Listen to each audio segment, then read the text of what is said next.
Hello everyone, welcome to the class Ghazala Khan this psychology exam. I am going to discuss about MCQ memory. So आज हम discuss करने वाले हैं memory से related जो MCQ है उसको.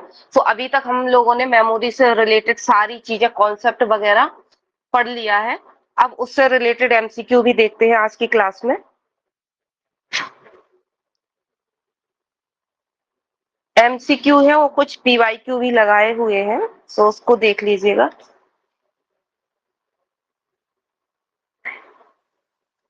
So फर्स्ट क्वेश्चन है आपका, this phenomena is known as constructive memory related to. जो कंस्ट्रक्टिव मेमोरी है वो किससे रिलेटेड है? ए है the war of the ghost, B है digit span test, and C है classic experiment by George Sperling, and D है none of the above. इनमें से कोई नहीं. तो इसका सही आंसर क्या होगा? आराम से सोच समझ के दीजिएगा.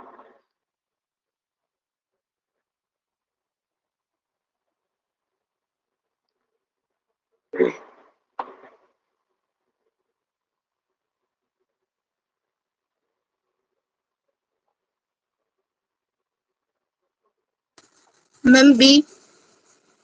ओके, स्पेन टेस्ट बाकी तो नहीं, डिजिट स्पेन टेस्ट तो शॉर्ट टर्म मेमोरी के लिए था, तो कंस्ट्रक्शन की बात नहीं की गई थी. 5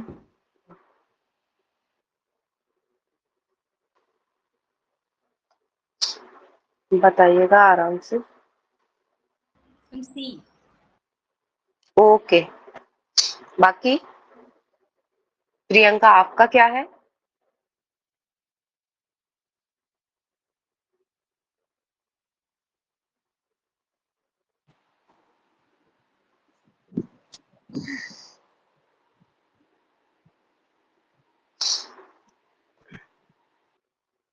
हेलो. हाँ मैम, मेरा जी जी ए बता. मुझे लग रहा है, द वार ऑफ होस्ट जो है ओके ना, क्योंकि okay classical okay experiment Sperling का तो जी सेंसरी मेमोरी पर था. हाँ, तो वार ऑफ होस्ट जी से जी. नोन है. हाँ, इसी से होगी कंस्ट्रक्टिव मेमोरी. Okay okay. तो आपका करेक्ट आंसर है वार ऑफ द घोस्ट जो है ये इससे रिलेटेड है कंस्ट्रक्टिव मेमोरी से. ओके, बाकी ये सारी चीजें तो STM सेंसरी इन सारी चीजों के कॉन्सेप्ट है. सो इसका एक्सप्लेनेशन माइक ऑफ कर लीजिए. So in the Frederick Bartlett famous ghost experiment, जो वार्टलेट थे उन्होंने ये घोस्ट एक्सपेरिमेंट किया था. सो इन्होंने ये बताया था कि कंस्ट्रक्टिव मेमोरी होती है. He investigate constructive memory and its implication in the context of war story. एक वॉर स्टोरी थी जिसका नाम इन्होंने दिया था घोस्ट एक्सपेरिमेंट. इन्होंने एक स्टोरी दी हुई थी. इसमें इन्होंने बोला था कि आप जो स्टोरी देखी है आप उसको रिपीट कीजिए, रिट्राइव कीजिए, रिकॉल कीजिए कि क्या क्या देखा था. सो जो जिसपे एक्सपेरिमेंट किया गया था उसने कई सारी चीजें और अपने आप से मिला जुला के बता दी थी. इस वजह से इन्होंने ये एक्सपेरिमेंट के जरिए ये बता लगाया था, रिजल्ट दिया था कि हमारी जो मेमोरी है वो कंस्ट्रक्टिव इन नेचर होती है. हम चीजों को कंस्ट्रक्टिव भी कर जाते हैं, अपने आप से जोड़ देते हैं.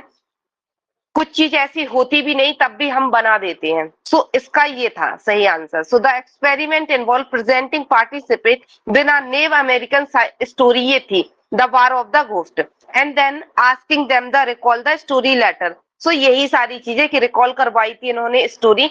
सो बाकी लोगों जैसे हम लोग मूवी देख के आते हैं तो मूवी में कुछ चीजें अपने आप से ही भी जोड़ देते हैं जब भी किसी को बताते हैं कि स्टोरी क्या थी. सो यही है कि जो मेमोरी होती है वो कंस्ट्रक्टिव नेचर की होती है. एज इट एज हम उसको रिट्राइव नहीं कर पाते. ओके, सो उसका the war of the ghost सही आंसर था. देन सेकंड है आपका, which of the following statement best describe flashbulb memory. अब फ्लैशबल्ब मेमोरी को कौन बेस्ट डिस्क्राइब करता है? ए है आपका the memory trace is important to the individual, B है सरप्राइजिंग, देन सी है has an emotional effect of individual, and D है आपका ये जो फोर्थ है सजेस्टेबिलिटी. सो ये आपके कोड दिए गए हैं ABCD. सो इनमें से सही आंसर दीजिए, आराम से सोच के दीजिएगा.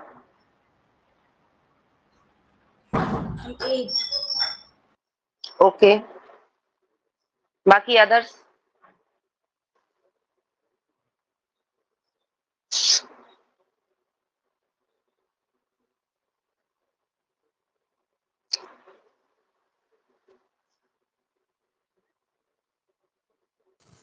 Ma'am A.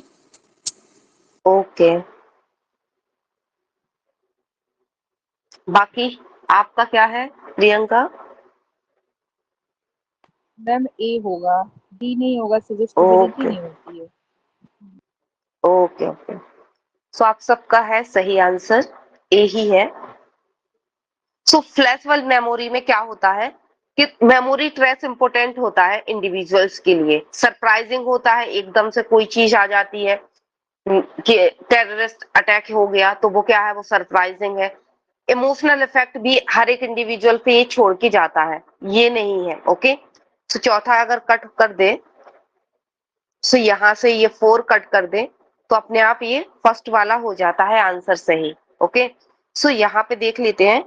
Flashbulb memory refer to the vivid and detail memory of significant and emotionally. Flashbulb memory क्या होती है, बहुत ही ज्यादा विविड फॉर्म में होती है, डिटेल मेमोरी होती है, सिग्निफिकेंट इमोशनली चार्ज इवेंट होते हैं that occur specific moment of time. Okay, किसी एक स्पेसिफिक मोमेंट ऑफ टाइम में ये होते हैं। जैसे अगर पॉजिटिव लेना है तो शादी, शादी जो जिसकी होती है वो एक इमोशनल चार्ज मेमोरी है, वो फ्लैशबल्ब मेमोरी है। देन टेररिस्ट अटैक वगैरह हो जाते हैं।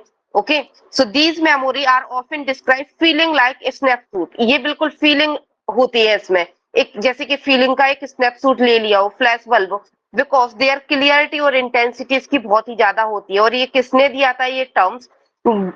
रोजर ब्राउन एंड जेम्स ने ये दिया था 1977 में। तो ये भी याद रखना है। ओके, देन इसके बाद ये देखिएगा, ये पूरे इनके फीचर्स है। For example of event that commonly elect flashbulb memory include major historical event, जो हिस्टोरिकल इवेंट होती है, such as the assassination of the prominent figure, terrorist attack जो हुआ, पर्सनल माइलस्टोन जैसे कि wedding of the birth of the child and other highly silent experience जो हम लोग करते हैं। सो ये हमारे फ्लैशबल्ब मेमोरी का हिस्सा होता है। जैसे कि कोई तूफान आ गया, अर्थक्वेक आ गया, सो उनसे रिलेटेड भी मेमोरी, क्योंकि ये इतनी ही इमोशनल चार्ज मेमोरी होती है, सरप्राइजिंग भी होती है, और मेमोरी ट्रेस भी बना रहता है। तो ये इनके फीचर्स है। मेमोरी ट्रेस इंपोर्टेंट होता है, देन सरप्राइजिंग होती है ये इवेंट, और इमोशनल इफेक्ट पड़ता है इंडिविजुअल्स पर। ओके, सो ये सही होता है। देन इसके बाद देखते हैं थर्ड क्वेश्चन हमारा, विच of the following is recommended when I witness memory. I witness memory में कौन कौन सी चीजें हैं? Post event effect, miss information effect, has an emotional effect on individual, MPI information. Options ये है, आप सिलेक्ट कीजिएगा।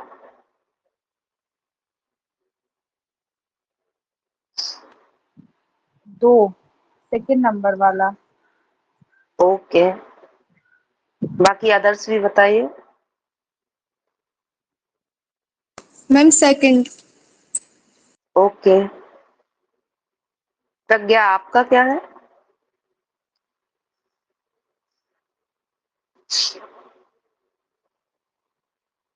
थर्ड। हमें लग रहा है एमपीआई मैनिपुलेशन इंफॉर्मेशन बता रहे थे, क्योंकि आई विटनेस में तो मैनिपुलेट भी करते हैं, पोस्ट इवेंट इंफॉर्मेशन तो होता ही है, मिस करते ओके हैं उसमें, है इमोशनल इफेक्ट ऑन इंडिविजुअल। सी नहीं होगा, तो ए बी डी सी वाला होगा मैम। थ्री है। ओके, सो करेक्ट आंसर है 3। सो इसमें क्या है, आई विटनेस मेमोरी में क्या होते हैं, पोस्ट इवेंट इंफॉर्मेशन तो होती है, मिस इन्फॉर्मेशन इफेक्ट भी होता है जो एलिजाबेथ ने दिया था, एलिजाबेथ लोफ्टस ने। एमपीआई, एमपीआई भी था इसमें, मिसलीडिंग पोस्ट इवेंट इंफॉर्मेशन। तो ये शॉर्ट फॉर्म भी आ जाता है और डिटेल्स में भी आ जाता है। सो ए बी डी ये कट हो जाएगा। And emotional effect of individual, ये किसका है, अभी हम लोगों ने पढ़ा हुआ है फ्लैशबल्ब मेमोरी कि इमोशनल इफेक्ट इंडिविजुअल्स पे रह जाता है। तो अगर हम सी को कट कर देते तो हमारा ऑप्शंस बन जाता एक ऑप्शंस। ओके, तो ये है आपका eye witness memory refer to the recollection of event situation और details by individual who have witnessed them of first hand. Eye witness testimony क्या है कि कोई भी चीज हुई, कोई भी क्राइम हुआ, कोई भी इवेंट, कोई सिचुएशन, डिटेल जिसको आपने फर्स्ट बार देखा है, सबसे पहले आपने देखा है, और उसके बेसिस पे आपकी जो रिकलेक्शन हुई है मेमोरी, उसको हम आई विटनेस मेमोरी बोलते हैं। अब ये इन्फ्लुएंस भी हो जाती है अदर फैक्टर्स पे। So post event information, eye witness memory can be contaminate by exposure to post event information such as leading questions. अब जैसे कि गवाही देने जाते हैं कोर्ट में, तब उनकी जो गवाही चेंज हो जाती है वो कैसे होती है, इन फैक्टर्स की वजह से कि लीडिंग क्वेश्चंस को लीड करते हैं, पूछते हैं, डिस्कशन करते हैं अदर से, मीडिया कवरेज देखते हैं। सो जो विटनेस होता है उनकी मेमोरी पे इफेक्ट पड़ता है, इन्फ्लुएंस होता है, वो चेंज हो जाती है हमारी memory. So it can lead memory distortion हो जाता है और the incorporation false detail into the memory, और फॉल्स डिटेल उनकी मेमोरी में पहुंच जाती है। ओके, जिस वजह से जो सही इंफॉर्मेशन होती है वो डिके होने लगती है, खत्म होने लगती है, या इंटरफेरेंस उसमें होने लगता है, उस वजह से ये गवाही वगैरह चेंज हो जाती है। सो साइकोलॉजिकल इफेक्ट डालते हैं, जैसे बड़े बड़े केसेस होते हैं, सो उनकी गवाही चेंज करवानी होती है, तो इन फैक्टर्स को ध्यान में ये लोग रखते हैं। Okay, then misinformation effect, ये भी इसका ही पार्ट है। ये एलिजाबेथ लॉफ्टस ने ये पूरा एक्सपेरिमेंट किया था, जिसने आई विटनेस टेस्टिमनी पे पूरा का पूरा एक्सपेरिमेंट दिया था। सो इंफॉर्मेशन, ये मिस इन्फॉर्मेशन इफेक्ट, इनका मेन कॉन्सेप्ट था कि कैसे हम मिसलीड कर जाते हैं। Okay, so in a series of pioneer experiment establish misinformation effect, misleading information present after a person witness on event.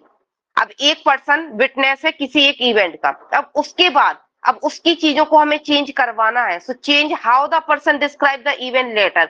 सो उसके सामने बाद में कुछ ऐसी इंफॉर्मेशन प्रेजेंट की जाती है जिससे वो मिसलीड हो जाए, और बाद में जब वो गवाही वगैरह देने जाए इवेंट के बारे में तो वो चेंज कर दे अपनी। तो ये हो जाती है मिस इंफॉर्मेशन इफेक्ट, इसको हम बोलते हैं। Okay, so misinformation effect refer to the impairment memory for the past. Misinformation effect refer क्या करता है, हमें एम्पायरमेंट करना है पास्ट की मेमोरी। Arise after exposure misleading information, जिसके बेसिस में हम मिसलीडिंग इंफॉर्मेशन देते हैं कि पास्ट की इंफॉर्मेशन जिसको जिस बेस पे वो विटनेस था उस इंफॉर्मेशन को उसको हटानी है, तो ये इंफॉर्मेशन इस तरीके की रखते हैं उनके सामने। ओके, तो ये याद रखना है, misleading information effect Elizabeth Loftus ने दिया। और ये लास्ट वाला जो था मिसलीडिंग पोस्ट इवेंट इंफॉर्मेशन, ये हमेशा शॉर्ट फॉर्म में ही देते हैं, सो इनका शॉर्ट फॉर्म भी याद रखना है।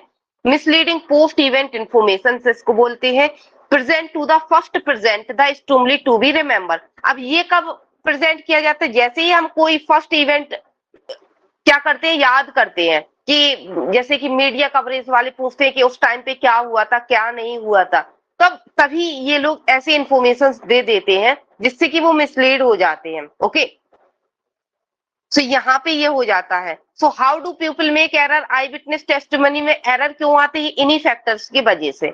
ओके, कि एक तो ये हल्का हल्का सा डिफरेंस है। मिसलीडिंग पोस्ट इवेंट क्या है, पर्सन क्या कर रहा है, रिट्राइव कर रहा है, इंफॉर्मेशन बता रहा है कि पास्ट में क्या हुआ था, उसी टाइम पे ऐसे ऐसे क्वेश्चनिंग करना, ऐसी इंफॉर्मेशन बताना जिससे कि वो कंफ्यूज हो जाए और दूसरे अपनी इंफॉर्मेशन को हटा के वो सामने वाली की इंफॉर्मेशन उसके मेमोरी में चला जाए। ओके, और बाकी ये वाली क्या है, मिस इन्फॉर्मेशन इफेक्ट में क्या है कि आराम से इंसान बैठा हुआ है, उसके सामने ऐसी चीजों को प्रेजेंट करना है कि जैसे कि वही इवेंट फिर से हुआ हो, तो वो मिसलीड हो जाता है। तो ये छोटे छोटे से पॉइंट है, इनको याद रखना है। सो इनमें एरर किस बेसिस पे होता है ये भी आ जाता है कि एरर किस बेस पे होता है। So error associate with attention, attention नहीं आप क्लियरली दे पाए, जैसे कि ओल्ड ओल्ड लोग होते हैं, जो ओल्ड होते हैं वो नहीं अटेंशन इतना अच्छे से दे पाते, इसकी वजह से उनकी गवाही भी जो होती है वो इतना वैलिड नहीं मानी जाती, कि जिसको वो चश्मा वगैरह लगा है तो उनका बहुत दिक्कत हो जाती है कि अटेंशन इन्होंने दिया होगा या नहीं। Error due to a familiarity, अब फेमिलियर चीजें हैं तब भी एरर आ जाता है। एरर ड्यू टू सजेशन, अगर सजेशन दिए जाते हैं, ओके, मीडिया कवरेज या अदर घर वाले वगैरह भी सजेशन देते हैं, जैसे कि कोई रेप केस ही हो जाता है, अब घर वाले कैसे उनको सजेशन देते हैं कि रेप, कि आपको कैसे मीडिया के सामने आना, पुलिस से क्या बोलना है, तो जो विटनेस होता है, जो जो अपराधी होता है, वो उनको सजा नहीं हो पाती, यही सजेशन की एरर आ जाती है इनमें। The effect of post event questions, अब इवेंट हो चुका है उसके बाद क्वेश्चनिंग करना है, रिकंसोलिडेशन इफेक्ट, वही एलटीपी वाला कॉन्सेप्ट यहाँ आ जाएगा। ओके, तो ये सारी चीजों से आई विटनेस टेस्टिमनी में एरर आ जाते हैं। ओके, क्लियर है।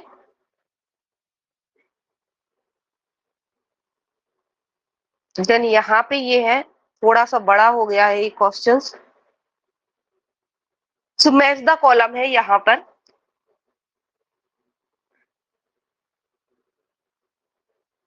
सो मैच द कॉलम क्या है, लिस्ट 1 एंड लिस्ट 2। यहाँ पे आपको मैच करना है meta memory, then retrospective memory, then prospective memory. Okay, और यहाँ पे क्या है, थोड़ा सा ये पता नहीं पीडीएफ के फॉर्म में लगाया तो ये दिक्कत हो गई। देन प्रोसीजरल मेमोरी, ये है डी, प्रोसीजरल मेमोरी। सो इनको आपको क्या करना है, मैच करना है। ऑप्शंस यहाँ पे लिख देते हैं। पहला तो यहाँ दिख ही रहा है, देन दूसरा वाला जो है वो है पहले का। एक आप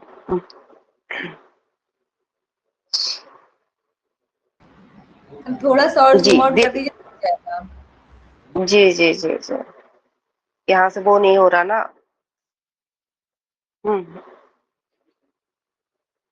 अब विजिबल होगा, थोड़ा सा देख लीजिएगा। मेटा मेमोरी ये है, इसका ये वाला फर्स्ट वाला यहाँ से यहाँ तक है। देन रिट्रोएक्टिव मेमोरी यहाँ से ये यहाँ तक है। प्रोस्पेक्टिव मेमोरी यहाँ से ये यहाँ तक है। देन यहाँ प्रोसीजरल मेमोरी का ये फोर्थ है। अब बताइएगा।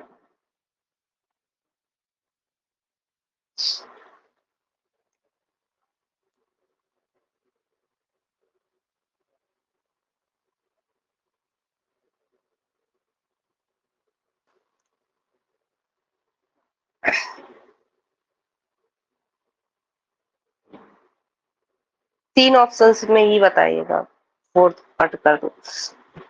मैम ए वाला ऑप्शन होगा। जी ओके, हाँ, बाकी Meta others. Memory means awareness of his own ना, सब ए। ओके, बाकी अदर्स भी बताइए।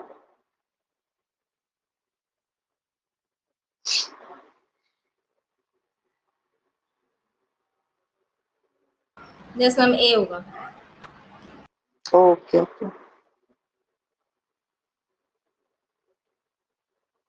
सो इसका करेक्ट आंसर ए है। Okay, so meta memory, meta memory क्या है, awareness of his own memory process, अपनी खुद की मेमोरी प्रोसेस से अवेयर होना। ओके, सीधा सीधा है answer, A B C D. So B का क्या है, रिट्रोस्पेक्टिव मेमोरी का क्या है, memory for the past event. अब जो पास्ट इवेंट की मेमोरी होती है उसको रिट्रोस्पेक्टिव बोलते हैं। Then prospective memory describe our ability to plan and remember the further task. नहीं, ये नहीं होगा, ये नहीं होगा, थोड़ा सा यहाँ पे मिस टाइप हो गया है, यही देखिएगा। हाँ, prospective memory describe our ability to the plan and remember, जो फ्यूचर की मेमोरी होती है वो है। ओके, देन यहाँ पे प्रोसीजरल मेमोरी में क्या है, riding a bike, typing keyboard और प्लेइंग अ म्यूजिकल इंस्ट्रूमेंट वगैरह जो बजाते हैं वो हो जाती है हमारी प्रोसीजरल मेमोरी। तो ये हमारा फर्स्ट वाला क्वेश्चन आंसर हो जाता है सही। ओके, देन इसके बाद आता है आपका नेक्स्ट क्वेश्चन।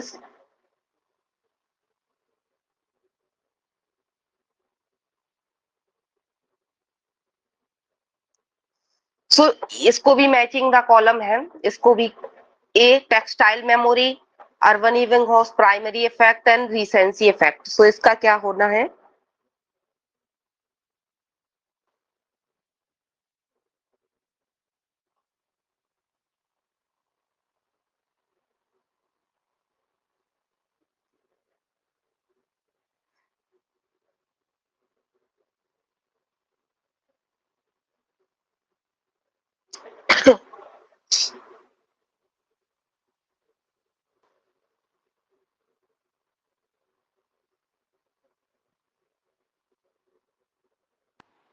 ए वाला ऑप्शन ही होगा मैम। ओके, नहीं, बाकी अदर्स भी ए बताइए। वाला दीपाली ऑप्शन, आपका क्या है।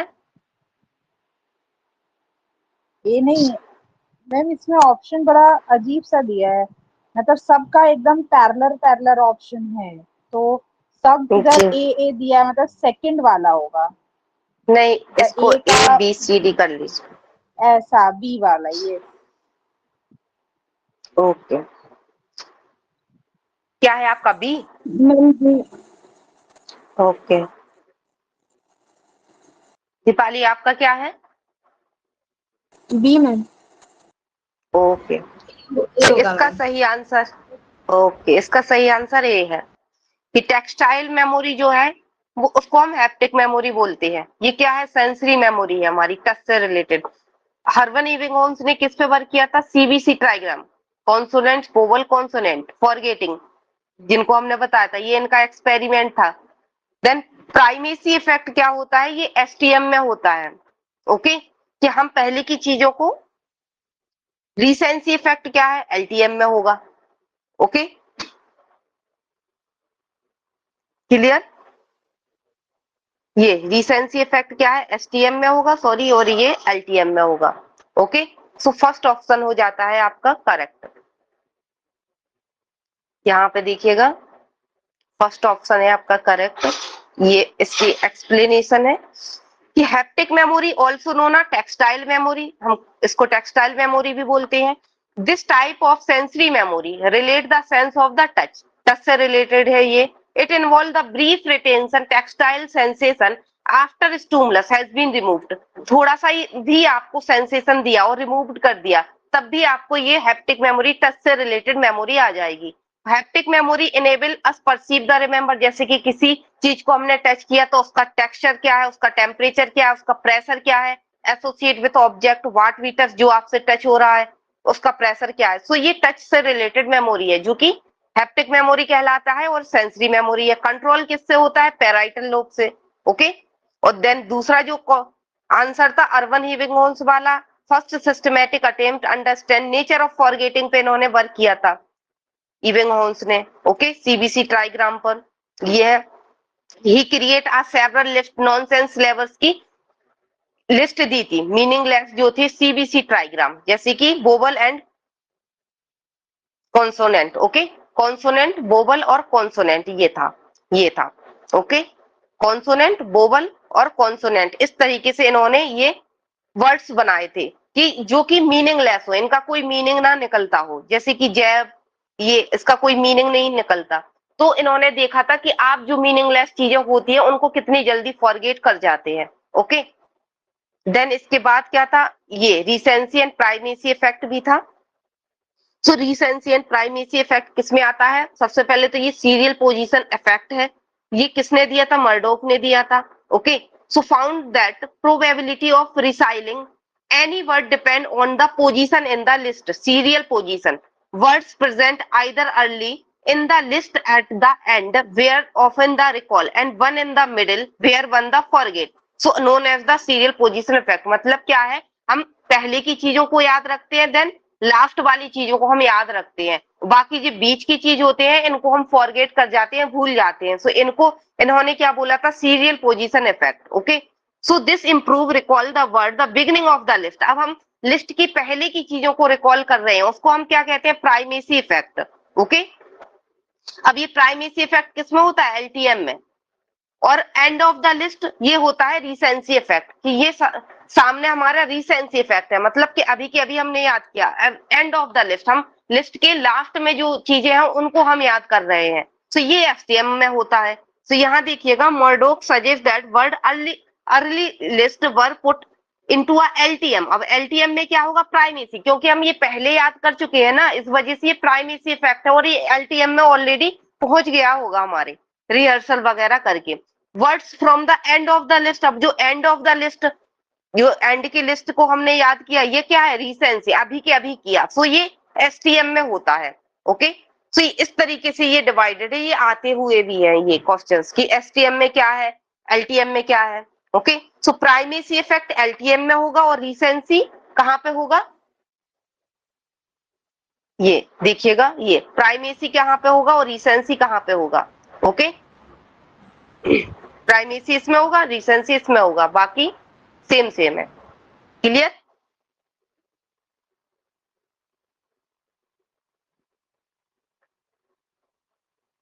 क्लियर हुआ ये क्वेश्चंस?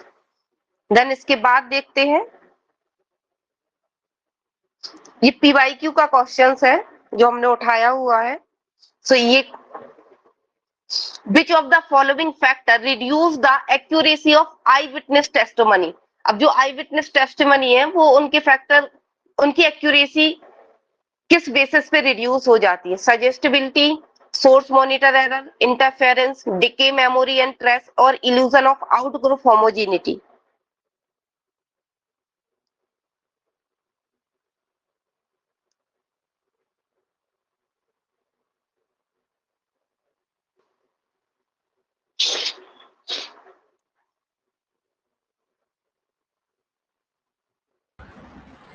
मैम ए।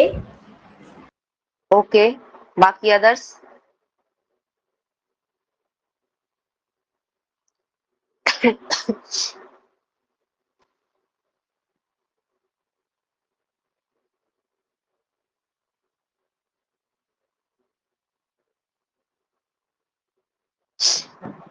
मैम बी होगा। ओके, दीपाली आपका क्या है?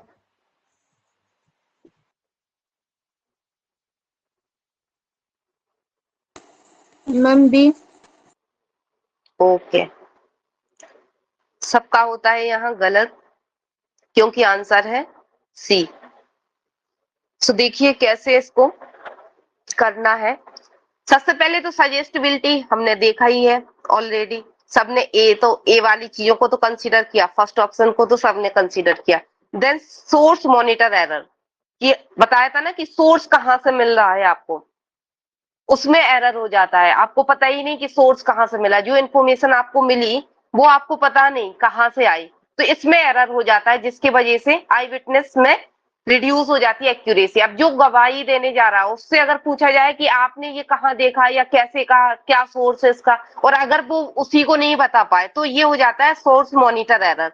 देन इसके बाद क्या है? Illusion of out group homogeneity, ये हम लोगों ने पढ़ा हुआ भी है कि हमने जो एग्जाम्पल दिया था कि चाइनीज जो लोग होते हैं वो बिल्कुल सेम लगते हैं, ऐसा लगता है कि सारे लोग सेम है। तो अगर कोई अदर बंदे ने, चाइनीज वगैरह ने मर्डर किया है, तो अगर 4 चाइनीज खड़े कर दे तो उसमें क्या हो जाता है कि जो गवाही देते हैं या जो पहचानते हैं वो कंफ्यूजन में आ जाते हैं, क्योंकि हमें ऐसा लगता है जो आउट ग्रुप है वो होमोजीनियटी है, मतलब सेम है, वो सारे लोग सेम है। हमें ऐसा लगता है जैसे कि हम लोग अगर इंडियन लोग होंगे तो हम लोग डिस्टिंग्विश कर लेंगे, बट अगर कोई बाहर के होंगे तो हमें ऐसा लगे सारे लोग फैमिलर ही है, होमोजिनिटी मतलब सेम है सब, आउट ग्रुप जो है वो सेम है, ये इल्यूजन हो जाता है जिस वजह से भी आई विटनेस टेस्टिमनी की एक्यूरेसी क्या हो जाती है? रिड्यूस हो जाती है। बाकी ये दोनों अगर आप एलिमिनेट कर देते, interference and decay memory trace, अब ये क्या है? ये दो कॉन्सेप्ट हमारे फॉरगेटिंग थियोरी के हैं, फॉरगेटिंग थियरी की है। तो अगर हम तीसरे को और चौथे को एलिमिनेट कर दें तो अपने आप ही ये क्वेश्चंस निकल आएगा, यहां से तीसरे को कर दे एलिमिनेट, तो ये दो तो आने ही नहीं। इंटरफेरेंस थियरी जो हमने बताए थे, प्रोस्पेक्टिव रिट्रोस्पेक्टिव इंटरफेरेंस और डिके थियरी, तो ये बहुत ही ज्यादा फेमस ही है। तो ये अगर आप एलिमिनेशन में मेथड भी लगाए तब भी आपका ये सही हो जाता है। ओके, तो थोड़ा सा ट्रिकी आते हैं क्वेश्चंस कि बिल्कुल ऐसे टेस्ट भी आते हैं कुछ और कुछ ट्रिकी भी आ जाते हैं, तो उसमें हमें एलिमिनेशन मेथड को यूज करना चाहिए कि पहले आप निकाल दीजिए जो आपको नहीं आ रहा है, या फिर आप पॉजिटिव वाले निकाल दीजिए, या फिर जिसमें थोड़ा बहुत कंफ्यूजन है कि नहीं ये तो इससे रिलेटेड है तो उसको निकाल के देखिए, तो यहाँ पे स्ट्रगल थोड़ा कम हो जाता है। Okay, clear? ये क्वेश्चंस क्लियर है? कोई doubt? No no ma'am. Ma'am clear. Okay, then ये वाला क्वेश्चंस अभी आया है इसी पेपर में, सो इससे भी हमने डाल दिया था कि कुछ देख लेते हैं मेमोरी से जो रिलेटेड आए थे। So working memory model why Baddeley and Hitch include, क्या इसमें इंक्लूड है? Declarative, procedural and episode system, iconic, echoic and sensory, phonological loop, visual spatial sketch pad and multi episodic buffer and encoding storage retrieval. Ma'am third. Okay, बाकी others?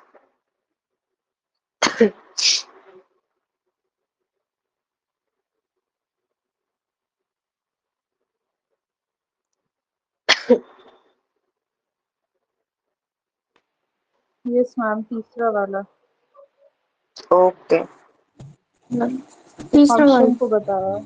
Okay. So third option सही है। Direct questions आया है, अभी के paper में आया हुआ है जो कैंसिल हो चुका है। ओके सो ऐसे भी डायरेक्ट डायरेक्ट क्वेश्चंस आते हैं, डायरेक्ट इनकी कॉन्सेप्ट से आ गया, डायरेक्ट इनकी मैच द कॉलम आ गया। सो यहाँ पे यही है, फोनोलॉजिकल लूप भी ये हम लोग पढ़ भी चुके हैं पूरे डिटेल्स में, इनके अंदर भी क्या आता है वो सारी चीजें। Visual spatial sketch pattern multi modal episode buffer, बाकी ये सारी चीजें नहीं है। ओके ये तो सेंसरी मेमोरी का हिस्सा है, और ये तो इनकी प्रोसेस है, मेमोरी प्रोसेस कैसे होती है। ओके तो ये पूरा प्रोसेस दिया गया है।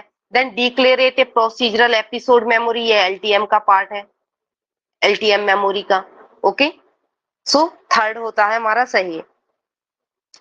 सो प्रज्ञा का ये वाला तो सही हो गया होगा, है ना प्रज्ञा? यस मैम, सही हो गया, एग्जाम फायदा है। जी बिल्कुल बिल्कुल।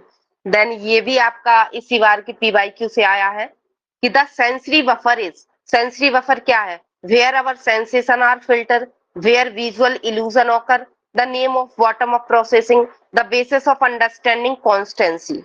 तो इसका सही आंसर क्या है? मैम 1। ओके बाकी अदर्स?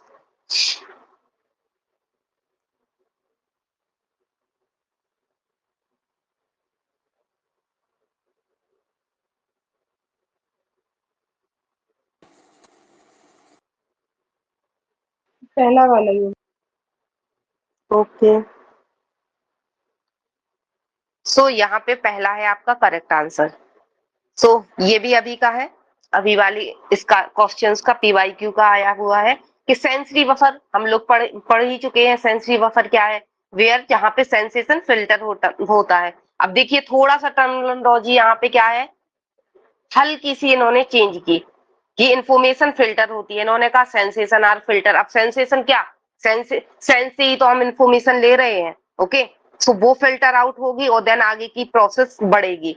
सो ये सारे ऑप्शंस तो कटी हो जाती है। विजुअल इल्यूजन ऑकर, ये तो हमारा परसेप्शंस का है, इल्यूजन वगैरह। बॉटम अप प्रोसेसिंग, ये तो परसेप्शंस का है, ये कि हम सामने देखते हैं जब स्टिमुलस, तब वो क्या है, bottom up top down process जो हम लोगों ने पढ़ी हुई थी।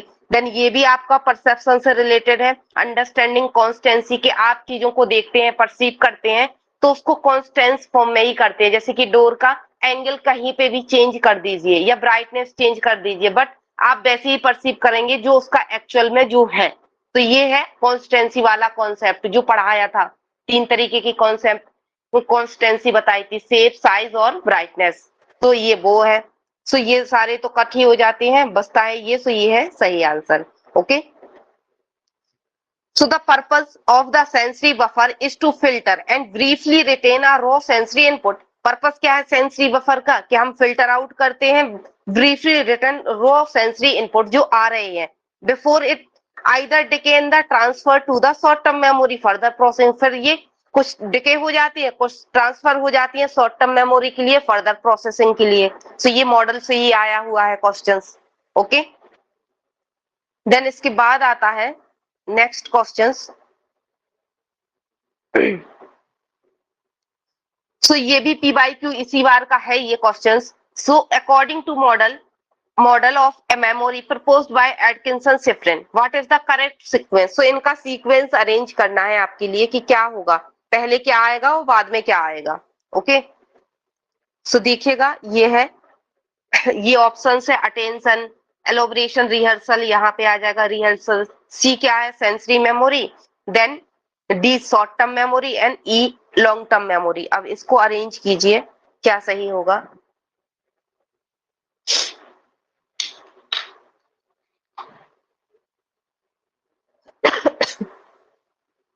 Ma'am 4th।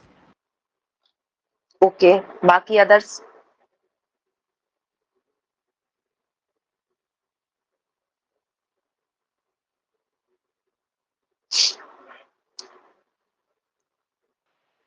Yes ma'am, fourth वाला होगा। ओके दीपाली आपका क्या है?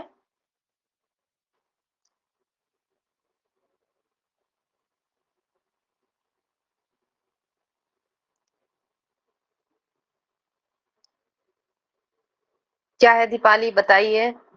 Ma'am fourth. Okay, so answer होता है सही, सबका फोर्थ सही आंसर है। सो ये क्वेश्चंस हमने पढ़ाया हुआ है, सीक्वेंस वाले क्वेश्चंस जो एमसीक्यू में लगवाए थे उसी से सेम एज यहाँ पे आ गया है क्वेश्चंस कि सीक्वेंस क्या होगा। ये है अटेंशन, सबसे पहले क्या आएगा बताइए, सेंसरी मेमोरी। फिर इसके बाद सेंसरी मेमोरी के बाद अटेंशन, बताया था ना कि सेंसरी मेमोरी सबको लगता है कि अटेंशन होगा, जब तक हम देखेंगे नहीं, अटेंशन नहीं देंगे तो सेंसरी मेमोरी कहाँ से आएगी। बट ऐसा नहीं है, सबसे पहले हम सेंस करते हैं, जब हमने चीजों को सेंस किया सेंसरी मेमोरी आई, तब हम जाके अटेंशन देके और फिर वो फिल्टर आउट वाला कॉन्सेप्ट आता है। ओके, तो यहाँ पे फिर अटेंशन आएगा, फिर आएगा क्या, फिर शॉर्ट टर्म मेमोरी आ जाएगा। देन इसके बाद शॉर्ट टर्म मेमोरी में जब हम एलॉबरेटिव रिहर्सल लगाएंगे तब जाके हमारा लॉन्ग टर्म मेमोरी में इंफॉर्मेशन जाएगी। सो CADVE ये हो जाता है करेक्ट सीक्वेंस। सो ये डायरेक्ट मॉडल से सीक्वेंस आया है, अभी के पेपर में आया था। सो इस तरीके से क्वेश्चंस आते हैं जो हम लोग, ये देखिए हमने सेम इसी तरीके से बताया था। इंफॉर्मेशन आई सेंसरी मेमोरी, देन आप अटेंशन देंगे, देन फिर आपका short term memory. Short term memory में मेंटेनेंस रिहर्सल होता है, अब इन्होंने ये चीज ना दे के ये दे दी, फिर एलॉबरेटिव रिहर्सल आएगा, then long term memory. Okay, so direct sequence से क्वेश्चंस आया था। क्लियर? सो एमसीक्यू प्रैक्टिस करने में कितना वो है, फायदा है कि समझ आ जाती है चीजें। देखिए ये भी सेम वही है, sensory memory, temporary storage of sensory memory, capacity high होती है, ड्यूरेशन लेस होता है, बहुत सेकंड से भी सेकंड में होता है। सेंसरी मेमोरी आया, फिर देन अटेंशन, ये सारी चीजें हम ऑलरेडी पढ़ चुके हैं, अटेंशन दिया। देन हमारा क्या है, शॉर्ट टर्म मेमोरी में चीजें आई, फिर हमने एलॉबरेटिव रिहर्सल लगाया और लॉन्ग टर्म मेमोरी में चीजें आ गई, इंफॉर्मेशन आ गई जो कि परमानेंट होती है। सो सेम इज बिल्कुल इससे, अगर ये वाला डायग्राम भी अगर देख लिया होता, मतलब कि देखा ही होगा ऑलरेडी, तो यहाँ से क्वेश्चन डायरेक्ट आया हुआ है।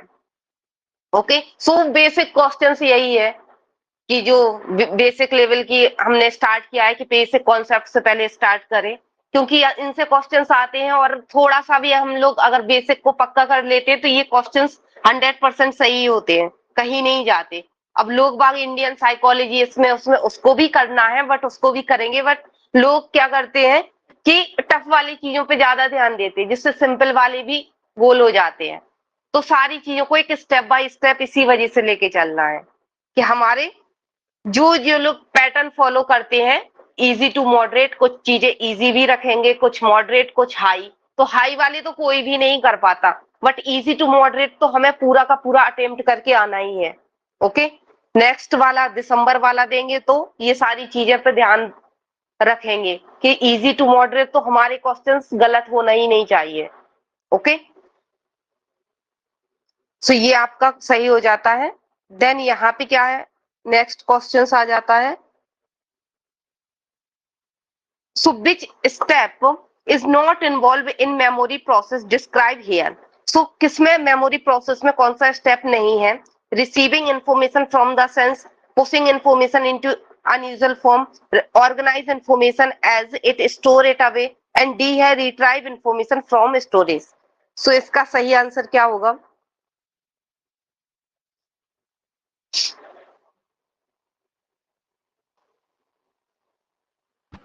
B.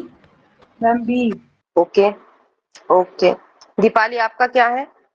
B ma'am. B. Okay, so ये है आपका करेक्ट आंसर।